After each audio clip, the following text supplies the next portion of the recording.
Mambo matano ambayo hukuyajua kuhusu mlima Kilimanjaro. Namba 4 litakushangaza zaidi.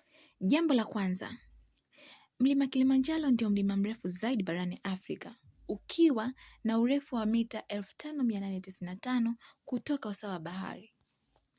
Jambo la pili, licha ya kuwa karibu na ikweta, kilele cha Kilimanjaro kina theluji mwaka mzima, ingawa kiwango chake kimekuwa kikibadilika kwa miaka mingi. Jambo la tatu, mlima huu una mazingira tofauti kuanzia misitu ya mvua, maeneo ya nyasi, jangwa la milima hadi eneo la barafu karibu na kilele.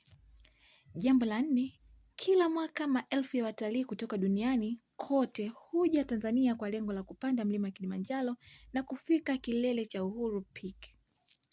Jambo la tano na la mwisho, mlima Kilimanjaro ni mlima mrefu zaidi duniani ambao unaweza kupandwa bila kuhitaji ujuzi wa kupanda miamba, ingawa unahitaji maandalizi mazuri ya kimwili na muda wa kuzoea mwinuko. Mwisho, mlima Kilimanjaro si alama ya Tanzania pekee, bali ni moja ya maajabu ya asili yanayotambulika duniani kote. Kila hatua kuelekea kileleni ni safari ya kipekee yenye mandhari na historia ya kuvutia zaidi. Ukifurahia video hii, usisahau kubonyeza alama ya like, subscribe na kushare.